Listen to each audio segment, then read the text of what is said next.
دین اگر کہہ کہ ایسا ہوا اور وہ کہیں جن سے سچا ہے زمین میں کوئی پیدا نہیں ہوا، اور وہ بھی اپنی طرف سے نہیں بلکہ کہیں جو کریٹر ہے اس جہان کا وہ خدا بتا، وہ نہیں مانیں گے۔ اور بگ بینگ آپ سب دیکھتا ہوں، بگ بینگ ہوا، دھماکہ ہوا، کسی نے ہوتے دیکھا؟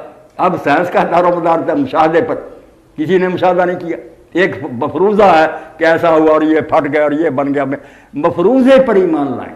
اگر کوئی پروفیسر حضرات اور بڑے بڑے ادارے وہ یہ کریں کہ جتنے ہیں نا تھیوریز ان کو اٹھا کر پھینک دیں کہ یہ تو تمہاری گپیں ہیں، تم نے اپنی طرف سے گرا کہ شاید یوں ہوا ہوگا، جو ہوا ہے اس کی بات کرو، حقائق لاؤ، پھر قرآن و حدیث کی روشنی میں ہم دکھائیں گے کہ فیکٹس کا قرآن انکار نہیں کرتا، اور ان کو بیان کرنے کے لیے دہریت نہیں، صاف نظر آئے گا کہ پیچھے ایک خدا ہے جو بالکل اپنے علم و حکمت سے منصوبے بنا رہا ہے اور پوری دانائی سے مخلوق کی ضرورتیں پوری کر رہا ہے۔ یہ علوم پڑھتے پڑھتے آپ یقین جانے ایمان سے بھر جائیں گے۔ اس لیے کوئی اٹھے اور کہے کہ 40 سال میں کچھ جھوٹ بولا، کسی سے وعدہ خلافی کی، کوئی خیانت اور بد بیان کی، کوئی نہیں کہہ سکتا۔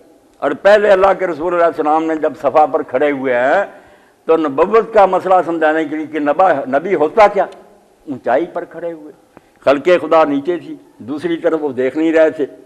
آپ نے فرمایا میرے بارے میں تمہارا تجربہ کیا ہے، کیسا دیکھا؟ یعنی اگر دین منوانا، پہلی بات کہ نبی پر یقین دلاؤ کہ وہ قابل اعتبار ہے۔ پہلے یہ بات پوچھی کہ تم میں رہا ہوں، کوئی بندہ اٹھ کر کھڑا ہو کے کہ میرے بارے میں اس نے کوئی جھوٹ آزمایا؟ سب نے کہا نہیں تو سچا اور امین ہے۔ مسئلہ حل ہوا کہ دین پر بات کرنی ہو پہلے نبی کی صداقت اور امانت ثابت کرو کہ لوگوں تاریخ موجود ہے، دشمن موجود تھے۔ پھر آپ نے پوچھا کہ میں اگر کہوں کہ اس پہاڑ کے پیچھے ایک لشکر ہے جو تم پر حملہ کرنے والا ہے تو تم مانو گے؟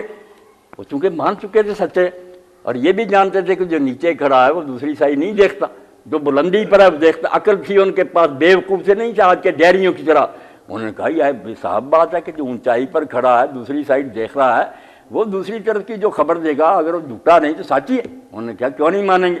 یہی نبوت کا مسئلہ ہے کہ ہم نیچے کھڑے ہیں، ہمیں دوسری دنیا نظر نہیں آتی، قبر میں کیا ہوتا ہے، جنت دوزخ میں کیا ہوتا ہے، اللہ اور فرشتے کیسے، نبی دیکھتا ہے، وہ بلندی پر کھڑا ہے، وہ اس جہان کو بھی دیکھ رہا ہے، دوسرے کو بھی دیکھ رہا ہے۔ اس کے بارے میں جو صحیح بحث ہے نا، ایک عقل مند آدمی وہ صرف اس کی سچائی اور دیانت پر کر سکتا ہے۔